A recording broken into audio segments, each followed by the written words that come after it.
À Monaco, il y a un hôpital public, le Centre hospitalier Princesse Grace. Un établissement de référence, mais aussi un immense paquebot confronté à des enjeux budgétaires et à une vaste modernisation. Ici, le capitaine est une femme. Diplômée au départ en sciences politiques et en marketing, cette monégasque, issue d'une lignée de 3 infirmières ayant exercé à l'hôpital depuis 1939, s'est réorientée vers l'École nationale de santé publique à Rennes. Elle est devenue directeur d'hôpital pour répondre à un besoin de compétences pour Monaco. Elle a pris la barre en 2018, à 36 ans, avec comme boussole l'humain au cœur des préoccupations, en s'inspirant de la bienveillance de la Princesse Grace. Nous avons voulu partir à la rencontre de la directrice générale du CHPG, Benoît de Sévlange.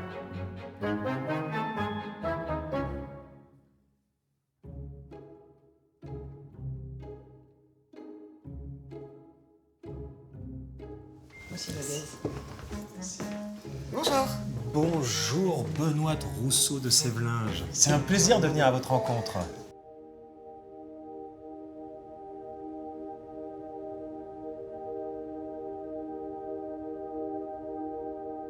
« 2900 employés. » C'est ça. Et 80 000 patients traités chaque année. J'entends, au CHPG, on est accueillis comme dans les bonnes cliniques privées, et encore, ce n'est plus le cas dans les cliniques privées. Mais ça subsiste ici au CHPG. Oui, et ça, je peux l'affirmer. Bienveillance, c'est un terme qui a été très galvaudé dans le milieu hospitalier comme dans d'autres, qui est mis un petit peu à toutes les sauces. Or, d'abord, moi, j'ai la conviction que c'est la vocation du soignant. Le soignant, il prend soin d'eux. Comment prendre soin si on n'est pas soi-même bienveillant? On fait des évaluations de pratiques professionnelles, on apprend aux gens à communiquer. Il y a des évaluations sur la bienveillance. La maltraitance, elle est ordinaire. C'est quand on ne fait plus attention. D'où l'intérêt d'avoir cette auto-évaluation permanente. La bienveillance sur cet établissement, c'est une priorité. Les agents sont formés, sont sensibilisés, sont repris quand il le faut. Ça fait partie de leurs évaluations annuelles. Le savoir-être et le savoir-faire sont 2 compétences indispensables. Donc ça, c'est un élément des évaluations, mais disons en interne, mais vous êtes également soumise à une autre évaluation, celle de la HAS, la Haute Autorité de Santé. C'est le système d'évaluation français. Tout à fait. Normalement, vous ne devez pas vous y soumettre, mais vous vouliez le faire. Oui, ils sont venus sur le terrain, Okay. Et 8 personnes sur site pendant une semaine, ça laisse la possibilité d'interroger beaucoup de monde. Ok. Et là, vous avez eu quelle note? 100%. C'est l'école des fans. C'est pas l'école des femmes. 100%, soit. C'est moins de 1% des établissements publics et privés. Vous parlez de cliniques. Moins On a été d'1% des centres hospitaliers français ont eu cette Ce note-là. résultat, tout à fait. Donc on en est particulièrement fiers. D'accord. Mais c'est-à-dire que vous êtes un des meilleurs hôpitaux de France. Oui. Mais alors, ok. Maintenant qu'on a dit ça, j'entends aussi des critiques. Bien sûr. Dans Monaco. Oui, moi je ne vais pas me faire soigner au CHPG, on ne peut pas se faire traiter si on a un AVC, etc. Ça vient. Alors, ça vient. je vais répondre en 2 temps. Oui. La première, c'est que ce 100%, il nous oblige à continuer à nous améliorer. Ouais. Et comment on s'améliore? C'est avec aussi le regard des autres. Les doléances des patients ou les signalements des patients nous sont extrêmement utiles. D'accord. Nous répondons à 100% des courriers. Mais ce n'est pas seulement une réponse qu'on fait, c'est une enquête systématique sur ce qui s'est passé. Que ce soit pour une prise en charge aux urgences, pour une intervention chirurgicale, ou tout simplement un échange avec une secrétaire médicale qui n'a pas permis de prendre le bon rendez-vous au bon moment. Ces doléances et ces critiques, nous on s'en sert pour pouvoir nous améliorer et pour pouvoir y apporter une réponse. Sur la partie de l'offre de soins, effectivement, ça fait des années qu'il y a une réflexion qui est engagée pour créer un service de neurologie qui soit à même d'améliorer la prise en charge des AIT et des AVC en principauté. Alors entendons-nous bien, il ne s'agit pas d'ouvrir un stroke center à l'hôpital de Monaco. Il n'y a pas suffisamment de patients qui bénéficieraient de ces soins en principauté pour entretenir une compétence médicale et paramédicale. En revanche, on peut faire tout ce qu'il y a autour. Et ça, le gouvernement de Princier a accepté le projet qui a été présenté pour la création d'une unité de neurologie dès que le nouvel hôpital sera ouvert. À qui vous rendez des comptes, vous? Alors, moi, je rends des comptes au gouvernement Princier. Ouais. Vous vous sentez redevable et responsable devant vos patients? Alors, devant mes patients, sur tout ce qui est qualité des soins. D'accord. Évidemment, qualité, sécurité des soins. J'estime que chaque patient est un membre de ma famille. Et donc, je dois lui prodiguer les mêmes soins Je dois donner les moyens, parce que c'est pas moi qui soigne, on est bien d'accord, je dois donner les moyens aux équipes médico-soignantes de lui prodiguer les mêmes soins que je voudrais avoir pour ma maman ou pour mon frère. C'est à ça que vous pensez? Bien sûr. Quand vous êtes en réunion et qu'il faut faire des arbitrages budgétaires? Toujours. Proposer aux 80 000 patients chaque année les mêmes soins qu'elle voudrait avoir pour sa maman ou son frère. C'est l'ambition de Benoît de Sévelinge. Et il faut parfois même aller au-delà, car contrairement à ses proches, une partie des habitants de Monaco, pays cosmopolite réunissant 140 nationalités, ne parle pas français. À Monaco, c'est assez spécifique, 140 nationalités. Oui. Comment vous faites? Si par exemple, moi je suis russe. Alors, c'est un sujet sur lequel on a énormément travaillé, sous plusieurs angles. Il y a l'angle d'améliorer l'expérience du patient, mais il y a aussi l'angle de l'accessibilité aux soins. D'accord. Puisque ne pas parler la langue des soignants a été démontré par les études scientifiques comme un obstacle aux soins. Bien sûr. Alors, je vais vous montrer ça en direct avec Virginie. Venez. Bonjour Virginie. Bonjour. Vous allez bien? Ça va, merci. Bonjour Je vous madame. présente Virginie Plainte, qui est notre cadre de santé chargée de la chirurgie ambulatoire, D'accord. de l'hôpital de jour et de l'unité de check-up.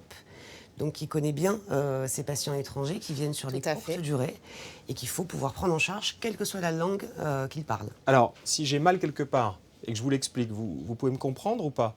Ou si je suis portugais par exemple? Alors maintenant, avec nous, ici au Centre hospitalier Princesse Grasse, on propose 2 solutions aux patients, D'accord. à savoir un traducteur qui est ce petit boîtier, très facile d'usage, qui référence environ 90 langues. Et si vous êtes portugais, je vous propose... Attendez, alors, moi je suis pas portugais, moi je peux pas... Ah. tu parles portugais, voilà. Alors, Romane Oui. Romane a mal quelque part. Alors, Romane, je vous propose... Voilà. Allez-y. Dói meu joelho direito. Regarde, mon genou droit me fait mal. Très bien. Voilà. Ah oui. Donc c'est une vraie plus-value parce que c'est une traduction en instantané, vraiment très fiable, et qui est aussi bien une traduction audio, mais à cela s'ajoute au niveau visuel aussi, si toutefois on était face à un patient qui était malentendant. Donc avant, ça se passait comment? Vous avez ça depuis combien de temps? Ça fait quelques mois, c'est une ça fait vraie, quelques mois. plus-value pour les patients, très appréciée. Avant, on avait recours à des interprètes, c'est une solution qu'on a également. Mais sur des temps courts, c'est vrai que cette solution est très appréciable parce qu'on gagne vraiment en réactivité auprès du patient. C'est disponible dans tous les services de l'établissement et on a une réactivité vraiment importante. C'est très important. Encore une fois, c'est une question d'accès aux soins, de facilité d'accès aux soins. Virginie Plainte parlait des interprètes, c'est des agents. Ce sont nos agents en réalité qui sont originaires de plein d'endroits dans le monde, qui parlent énormément de langues. C'est une compétence de plus à leur actif qu'on met à profit. Donc on rapproche la liste des agents parlant une langue étrangère, la liste des agents présents. Et à ce moment-là, les cadres sont en mesure d'appeler un interprète qui sera un agent, donc qui comprend le langage médical ou médico-soignant, du moins qui a l'habitude de l'entendre. Et puis surtout... Parmi vos agents, vous vous couvrez à peu près toutes les langues? Alors toutes. Non mais beaucoup. J'irai pas jusque-là, mais oui. Vous avez des Polonais, vous avez des Russes, Oui. vous avez des... Oui. Ouais. J'ai le souvenir d'un patient qui venait d'une petite île du Bangladesh et on avait réussi à trouver quelqu'un qui était capable de communiquer dans le dialecte local. Maintenant que l'on sait que l'on peut même se faire soigner en bengali au CHPG, nous voilà rassurés. Mais il y a une chose qui peut être dérangeante dans les hôpitaux, c'est le manque d'intimité. On entre parfois dans les chambres comme dans un hall de gare. Ici, quand le personnel soignant rentre dans la chambre, il frappe, tape à la porte. il tape à la porte. Et il attend qu'on réponde. Parce que ça, parfois, quand on est à l'hôpital, Tout à fait, tout à fait. On a beaucoup travaillé dessus. Et notamment, on a fait des vidéos comme ça assez rigolotes, très caricaturales de ce réflexe, très hospitalier aussi. Bonjour, je suis le brancardier. Je viens vous chercher pour la radio. Oui. Alors, je voudrais savoir votre nom, prénom et date de naissance, s'il vous plaît. Et ça a bien fonctionné, puisque on le voit aujourd'hui, puisqu'on fait des études de satisfaction, et après on fait des études un peu ciblées auprès de nos patients. On leur pose juste quelques questions pour savoir si sur ce plan-là, on a su s'améliorer ou pas. Sur ce plan-là, on s'est amélioré. S'améliorer au quotidien, point par point, c'est le chantier permanent d'un directeur d'hôpital qui s'ajoute aux travaux titanesques du nouvel hôpital, le NCHPG, de nouveaux bâtiments ultra-modernes et ultra-confortables. On entend là le bruit des travaux. Comment vous arrivez à gérer en termes d'organisation 2900 employés, 80 000 patients par an et un peu de bien-être avec tous ces travaux? Ça a été un travail de tous les instants, avec une écoute et un investissement important du gouvernement princier. Parce qu'au démarrage de l'opération Nouvel Hôpital, on a commencé par doubler toutes les fenêtres qui étaient exposées sur le chantier. Donc de l'hôpital et également de l'immeuble Les Caroubiers, qui était aussi concerné, puisque voisin très proche. Au-delà de ça, on travaillait sur les horaires. Étonnamment, quand on est dans les chambres, on n'entend quasiment pas. Par contre, effectivement, quand on est dehors, c'est plus compliqué. Donc on a aménagé des espaces un petit peu à droite, à gauche, là où on avait un peu de place, pour essayer de donner aux patients un espace un peu détaché des travaux, ce qui est franchement pas évident. Et puis, on a aussi une écoute de la DTP, c'est-à-dire que de temps en temps, on demande des interruptions de travaux et ils revoient leur technique constructive. Par exemple, le marteau-piqueur a été interdit parce que ça générait des vibrations qui mettaient en erreur les automates du laboratoire. Donc, la direction des travaux publics a travaillé avec les entreprises pour trouver de nouvelles techniques pour opérer les mêmes opérations de chantier, mais avec d'autres outils moins bruyants. Quand on est malade, on a besoin de se reposer, et se reposer avec du bruit, c'est compliqué. Donc, on en est aussi à donner des boules caisses à nos patients. Tout simplement. Mais en même Et temps, il c'est faut assez moderniser. apprécié. Effectivement, il faut moderniser. Alors, encore une fois, on en tire un petit peu de parti. On travaille beaucoup sur la musique aujourd'hui. Et la musique, on se rend compte que finalement, au-delà de masquer, entre guillemets, le bruit des travaux, il y a d'autres vertus thérapeutiques. Et on va en faire un axe de soins important dans les années qui viennent. Les formes du nouvel hôpital sont arrondies, les chambres exposées au sud auront vue mer et seront équipées de dispositifs pare-soleil qui donnent cet aspect très particulier au bâtiment. La première idée, c'était quoi? Plus de chambres, plus de lits, plus de places? Non. Non, c'est pas ça. Alors, contrairement à ce qu'on peut imaginer, l'opération totale n'agrandit pas les capacités d'accueil de l'hôpital. Par contre, on modifie profondément la structure. Donc, on va avoir moins de lits de chirurgie, plus de lits d'ambulatoire. D'accord. Moins de lits pour hospitaliser les malades, puisqu'on hospitalise de moins en moins, et beaucoup plus de lits pour des patients qui viennent uniquement à la journée. D'accord. On s'adapte davantage aux besoins. Exactement. On va avoir des plateaux techniques qui seront plus grands, mais surtout qui seront rassemblés. Quand on parle de blocs, moi aujourd'hui j'ai 6 blocs à gérer sur l'hôpital, dans des endroits différents, même pas au même étage. Là, dans un premier temps, on aura tout sur 2 étages, et à la fin de l'opération, on aura tout le bloc sur un seul Donc on optimise, on rationalise. Exactement. On facilite l'organisation. Exactement. Ouais. Mais la difficulté pour les travaux publics, c'est qu'en fait, cette reconstruction, elle se fait sur site, dans un espace qui était occupé par la route, l'unique route qui amène à l'unique hôpital du pays. Donc on a beaucoup embêté les travaux publics, mais également les autres services du DEU, parce qu'on voulait avoir le moins d'interruptions de trafic possible, le moins de feux possible, le plus de travaux de nuit, mais sans que ça fasse du bruit. Voilà. On a été très très peu exigeants avec le DEU. Donc ils ont été exigeants alors. Et vous en sortez quand même? Je pense qu'on a réussi l'objectif. Puis surtout, on n'a eu aucune activité hospitalière interrompue pendant toute la durée du chantier, ce qui était l'objectif principal. Donc l'objectif a été atteint. Donc ça, c'est le premier bâtiment. Exactement. Il y en a combien au total? Il y en a 2. Deux. C'est la phase 1. Et ensuite, le site total, c'est phase 1 plus phase 2 qui crée le nouvel hôpital. Ça, c'est ce qu'on appelle le NCHPG?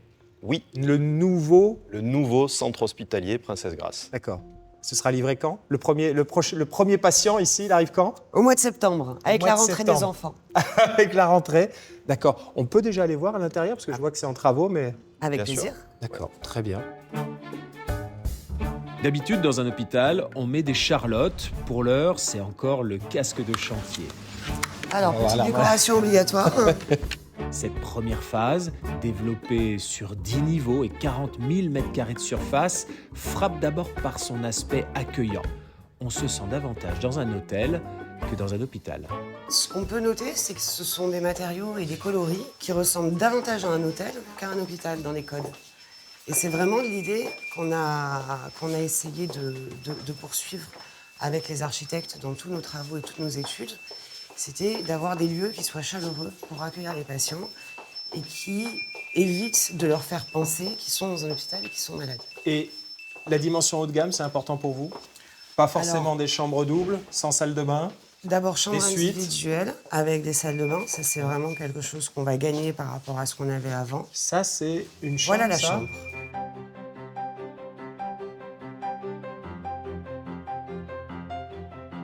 Je vais venir me faire hospitaliser. Parlons d'élégance et de confort.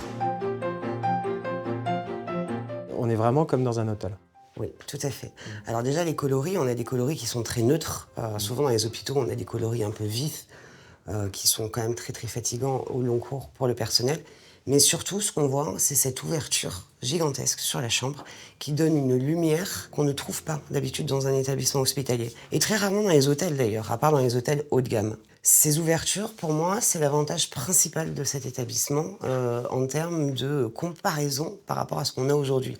Aujourd'hui, on a beaucoup de locaux avec des petites fenêtres, voire très mal éclairés. Là, on voit bien que cet apport en lumière, il va permettre de gagner en confort pour les patients et puis évidemment pour les agents.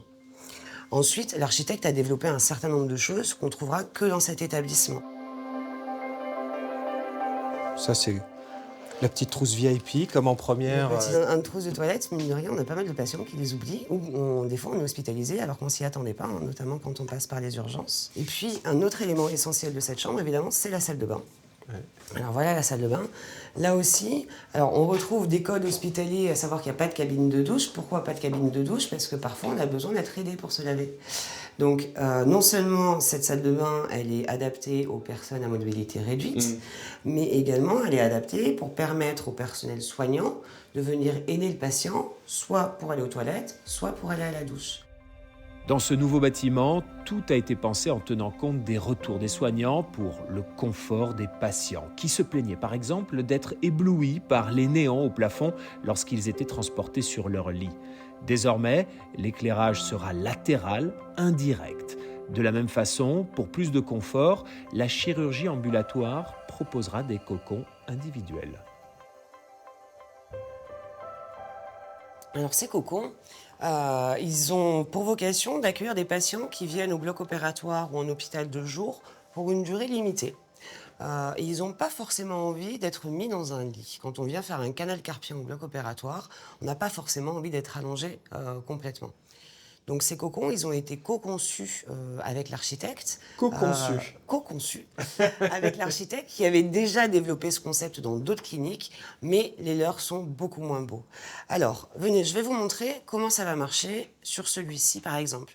Donc on va avoir des fauteuils qui permettent quand même une position allongée, semi-allongée, un peu dans l'esprit de la première classe des avions. Ici, le patient, il va pouvoir rentrer ses petites affaires avec un placard qui est sécurisé.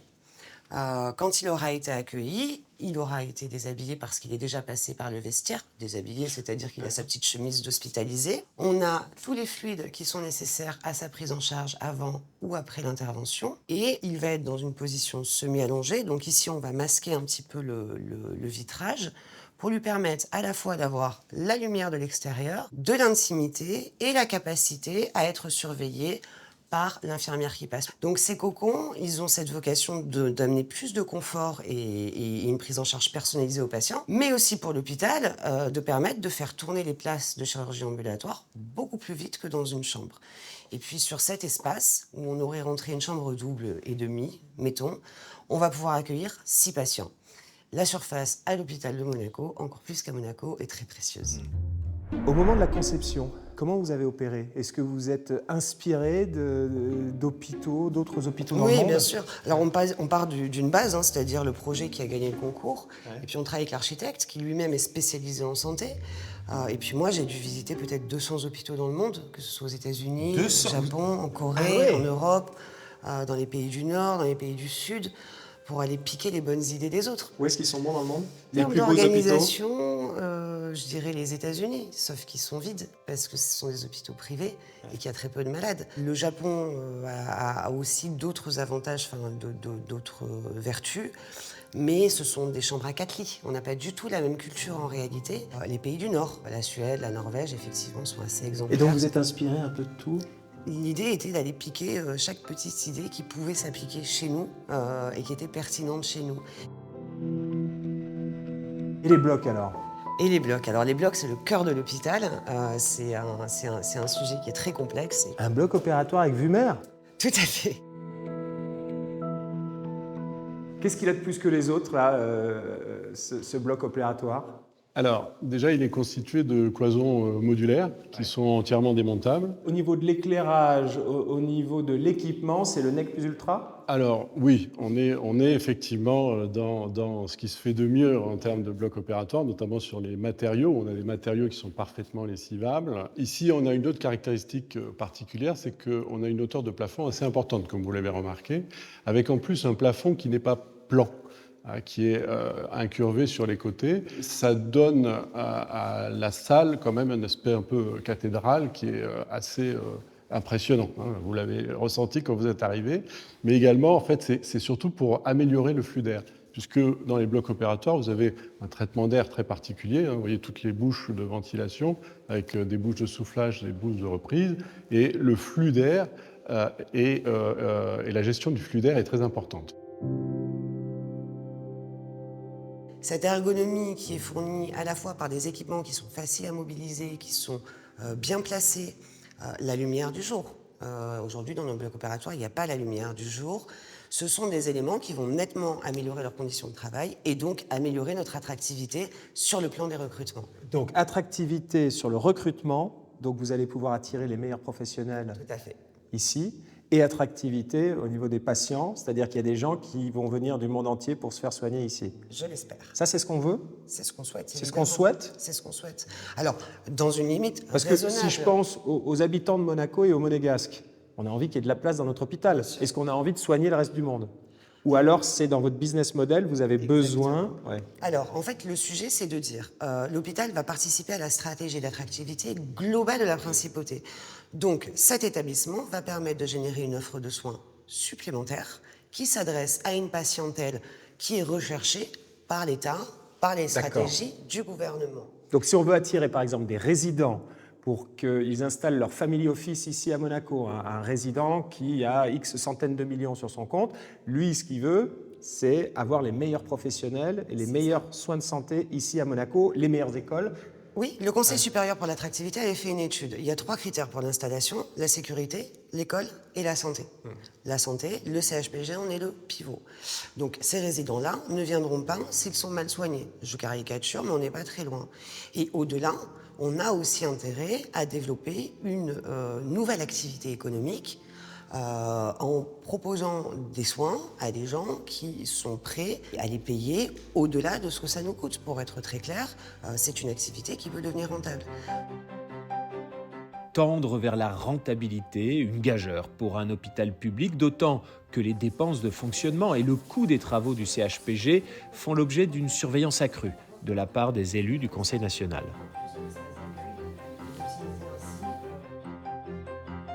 On est à 1,3 milliard, le double de ce qui était prévu au départ. Je pense qu'on est sur des comparaisons qui ne sont pas les bonnes. D'abord parce que le budget de départ, il n'incluait pas toute une aile du bâtiment, donc quasiment un quart de la capacité du bâtiment.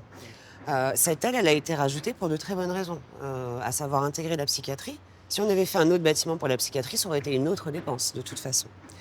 La deuxième chose, c'est qu'il faut prendre en compte la complexité technique ici. On est sur des éboulis. Le centre René III, il y a eu plus de 13 ans de construction, je crois, pour les 210 lits, sans infrastructure. On connaît les difficultés qui sont celles de cette zone. Et au-delà de ça, c'est, je le rappelle, le seul hôpital du pays. Ça veut dire qu'on a des normes sismiques qui n'existent que dans un endroit au monde, c'est-à-dire au Japon. On a été avec l'architecte pour les voir. On a un bâtiment qui est capable de bouger à la fois dans ce sens-là et dans ce sens-là.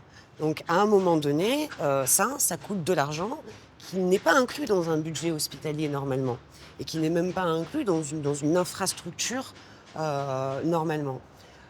Ensuite, il faut prendre en compte la durée du projet. Il y avait une seule route pour aller à l'hôpital.